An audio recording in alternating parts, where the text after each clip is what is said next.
सेना के भीतर जो आपके भी परिवार से कार्यरत लोग हैं उनसे पूछिए। मेरे परिवार से कार्यरत लोग 16 लोग जो आर्म फोर्सेस की नौकरी करते हैं, आप उनसे पूछिए, वो आपको बताएंगे एक एक करके किस योजना की समस्या क्या है। पहला, ये योजना आने के बाद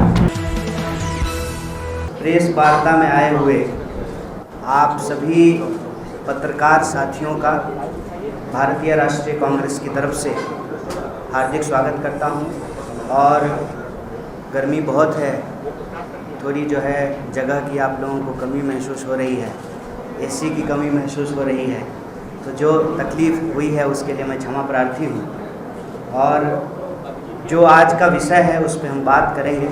उससे पहले मैं भारतीय राष्ट्रीय कांग्रेस बिहार प्रदेश की जो इकाई है, हमारे अध्यक्ष जी मौजूद हैं और तमाम साथी, हमारे प्रभारी जी हमारे साथ हैं, मैं सबको बहुत धन्यवाद करना चाहता हूं कि आपने पटना में ये प्रेस वार्ता करने का अवसर दिया है, इसके लिए हम आभारी हैं। और आपकी सूचना के लिए मैं बता दूं कि अभी इसी वक्त 1 बजे से ही पूरे देश में दर्जनों शहर में एक साथ हम लोग प्रेस वार्ता कर रहे हैं। और प्रेस वार्ता का जो हमारा विषय है वो विषय है अग्निपथ की बात, युवाओं के साथ विश्वासघात। इसी विषय पे हम लोग बात कर रहे हैं। स्वाभाविक रूप से जब हम ये कह रहे हैं कि अग्निपथ योजना इस देश के युवाओं के साथ विश्वासघात है, तो इसके पीछे कारण है। कारण क्या है? सबसे पहला कारण ये है कि आप लोगों ने ये देखा होगा, सरकार घोषणा करके गायब हो गई। सरकार की तरफ से कोई प्रेस कॉन्फ्रेंस नहीं किया गया है। जैसे प्रधानमंत्री जी कोई प्रेस कॉन्फ्रेंस नहीं किए हैं, दूसरी बार प्रधानमंत्री बने हैं, प्रेस कॉन्फ्रेंस नहीं करते हैं। जब भी कोई संकट होता है, राजनीतिक संकट होता है सरकार को, तो वो सेना को आगे कर देते हैं। और आपने नोट किया होगा कि घोषणा की मंत्री जी ने, और घोषणा का बचाव जो है वो हमारे आदरणीय सम्मानित सेना प्रमुखों से करवाया गया। आप लोगों ने इस बात को ध्यान दिया होगा। और जितने मंत्री थे सब अपने अपने सोशल मीडिया और उनकी जो मीडिया है उसके माध्यम से योजना के फायदे गिनाने में जुट गए। फायदे गिनाते गिनाते कुछ तो भाजपा के नेता ये भी फायदा गिना दिए कि आप अग्निवीर बन करके जब आएंगे तो आप कुशल ड्राइवर बन सकते हैं, कुशल नाई बन सकते हैं। एक तो भाजपा के बड़े नेता हैं, उन्होंने कहा कि हम तो भाजपा ऑफिस में आपको चौकीदार की नौकरी भी दे देंगे। ये सब चीज़ आप लोगों ने सुना होगा। इस पूरी योजना को लेकर के जो कांग्रेस पार्टी का स्टैंड है, भारतीय राष्ट्रीय कांग्रेस जो कह रही है कि ये योजना पूर्णतः इस देश की सुरक्षा और देश के नौजवानों के भविष्य और उनके सपनों के साथ खिलवाड़ है। इसीलिए सरकार को अन्य योजनाओं के साथ जो उन्होंने किया है, जैसा उन्होंने नोटबंदी के साथ किया, आप लोगों को याद होगा, बोले थे ना कि 50 दिन में अगर सारी समस्याएं ठीक नहीं होगी तो आप जिस चौराहे पे बुलाएंगे हम आ जाएंगे। घोषणा करके जापान चले गए थे प्रधानमंत्री जी, आप लोगों को याद होगा। जैसे अभी जर्मनी गए हुए हैं, वास्को डी गामा की तरह घूमते रहते हैं। उस योजना के बाद भी जितने दावे किए गए थे, आप सब ये प्रश्न पूछिएगा कि नोटबंदी के बाद दावे किए गए कि काला धन वापस आ जाएगा। आरबीआई ने कहा कि पुराने नोट लगभग वापस आ गए, तो काला धन कहाँ गया? और आपकी सूचना के लिए स्विस बैंक में भारतीयों का जमा पैसा आज ऐतिहासिक रूप से सबसे ज़्यादा है और डॉलर के मुकाबले रुपया ऐतिहासिक रूप से सबसे नीचे है। तो नोटबंदी के साथ वही हुआ। जीएसटी के साथ आप जानते हैं 36 बार से ज़्यादा जीएसटी में अमेंडमेंट हो चुका है, उसके नियम में बदलाव किए जा चुके हैं। उसके बाद कृषि कानून आया। कृषि कानून के वक्त भी बार बार क्या कह रहे थे? कृषि मंत्री कह रहे थे कि किसी भी सूरत में जो है कृषि कानून वापस नहीं लेंगे। चुनाव आया, चुनाव को देखते हुए और किसान जो लगातार 700 से ज़्यादा किसानों ने अपनी शहादत दी। 1 साल से ज़्यादा तक शांतिपूर्ण तरीके से संघर्ष किया। सब तरह के आरोप उन्होंने झेले। क्या क्या नहीं कहा गया किसानों को, सब कुछ कहा गया। आतंकवादी, नक्सली, खालिस्तानी, क्या क्या नहीं कहा गया। उनके ऊपर थार दौरा दिया गया। मंत्री जी के बेटा ने किसानों के ऊपर थार चढ़ा दिया और उनको जो है शानदार जो है सुरक्षा और स्वागत सरकार के प्रोटेक्शन में मिला। लेकिन किसान अड़े रहे कि ये गलत है और किसान आंदोलन के दबाव में कृषि कानून वापस लेना पड़ा। आप जानते हैं कि आज ही जिस कार्यक्रम में हमारे बाकी लोग शिरकत कर रहे थे, इसी तरह से मजदूरों के लिए भी जो है लेबर कोड लाया गया है, जिसका मजदूर विरोध कर रहे हैं। और ये जो अग्निपथ योजना है, उस अग्निपथ योजना को के बारे में भी इस देश के नौजवानों ने अपना प्रतिरोध व्यक्त किया। और मज़ेदार बात यह है कि ये कहते हैं कि जो सेवारत सेना प्रमुख हैं वो फायदे गिना रहे हैं, वो सम्मानित हैं, उनके पक्ष में हम लोग उनके विरोध में कुछ नहीं कह सकते हैं, कहना नहीं चाहिए, क्योंकि सेना हमारे लिए सम्मान की चीज़ है। लेकिन आप लोगों का मैं ध्यान दिलाना चाहता हूँ कि जो वेटरन्स हैं, चाहे उनको परमवीर चक्र मिला है, तमाम तरह के जो उनको सम्मान मिले हैं, वो इसका विरोध कर रहे हैं। और आप सेना के भीतर जो आपके भी परिवार से कार्यरत लोग हैं, उनसे पूछिए। मेरे परिवार से कार्यरत लोग हैं, 16 लोग जो आर्म फोर्सेस की नौकरी करते हैं, आप उनसे पूछिए, वो आपको बताएंगे एक एक करके कि इस योजना की समस्या क्या है। पहला, ये योजना आने के बाद सेना के अंदर अस्थाई भर्तियां समाप्त कर दी गई हैं। इस बात को सरकार की तरफ से नहीं बोला जा रहा है, लेकिन यह बात सामने आ गई है कि अस्थाई भर्ती समाप्त कर दी गई है, रोक दिया गया है। आप मुझे बताइए कि आप कहते हैं कि हम कोई सुधार करना चाहते हैं, तो आप सुधार कीजिए, लेकिन आप अस्थाई भर्ती क्यों रोक रहे हैं सुधार के नाम पे? हमारे हाथ में अगर कोई समस्या है तो आप इसका इलाज करेंगे कि इसको काट करके फेंक देंगे? अगर हाथ काटने की स्थिति है तो आप वो बताइए देश को।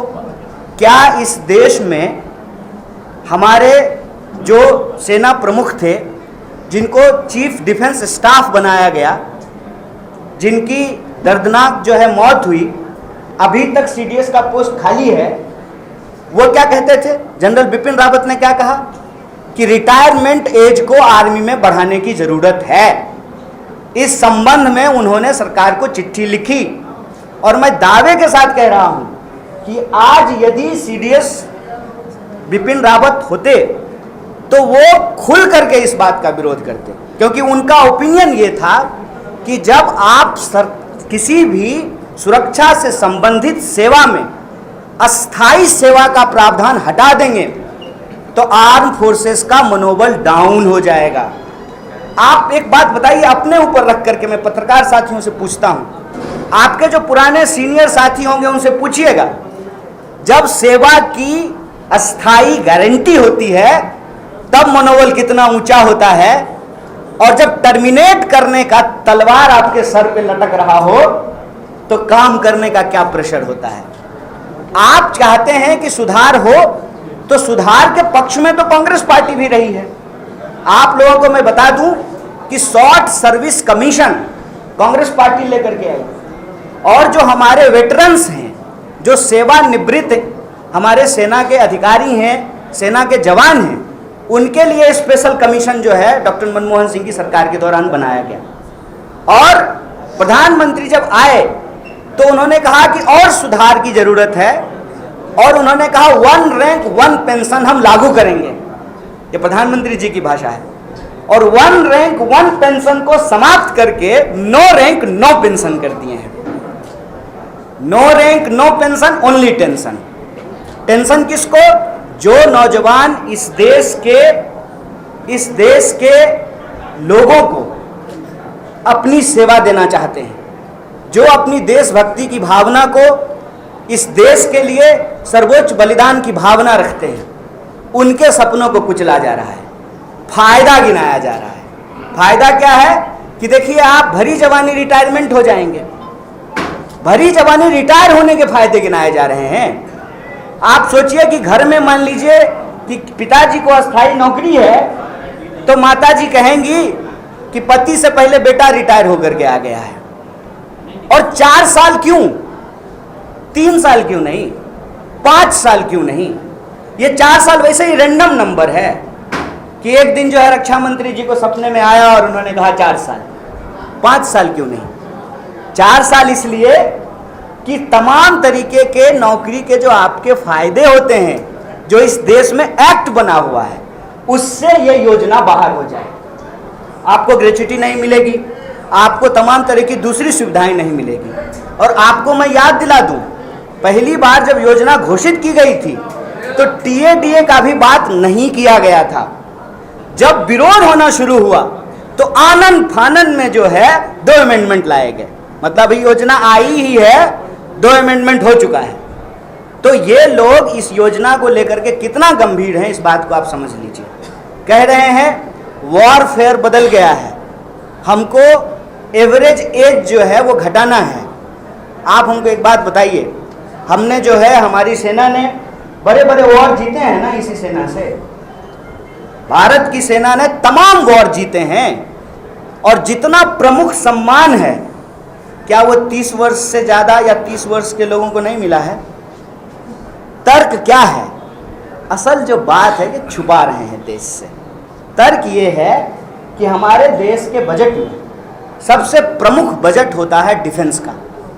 डिफेंस बजट का 40% जो है वो लोगों की सेवा देने के बदले जो उनको सुविधाएं दी जाती हैं उस पर खर्च होता है।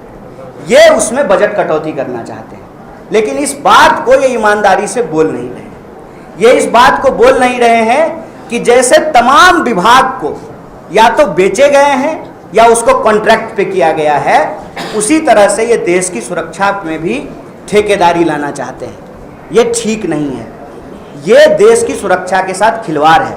इसीलिए भारतीय राष्ट्रीय कांग्रेस इस देश के नौजवानों की उस भावना के साथ खड़ी है कि भारतीय सेना के अंदर इस तरह से ठेकाकरण की शुरुआत करना ठीक नहीं है। यह देश की सुरक्षा के साथ खिलवाड़ है और देश के नौजवान जो संघर्षरत हैं, उनके संघर्षों के साथ हम कंधे से कंधा मिलाकर खड़ा हैं। यही एक बात कहना चाहते हैं कि कोई भी आंदोलन अगर सत्य और अहिंसा के रास्ते पे चला है तो उसकी जीत हुई है। उसमें अगर किसी भी और चीज़ का इस्तेमाल होता है, उससे आंदोलन बदनाम होता है। इसीलिए से आग्रह करेंगे कि आप लोग किसी भी अन्य प्रकार के माध्यमों का इस्तेमाल ना करें, सत्य और अहिंसा को अपना करके अपनी इस मांग को जरूर रखें। और इसी संदर्भ में बिहार की जो प्रदेश इकाई है भारतीय राष्ट्रीय कांग्रेस की, वो 243 विधानसभा में कल सत्याग्रह करेगी। 10 बजे के बाद से यह सत्याग्रह चलेगा। मैं तमाम अपने नौजवान साथियों से यह आग्रह करता हूं कि शांतिपूर्ण तरीके से इस सत्याग्रह में अपने न्याय के लिए आप शरीक होइए, शामिल होइए।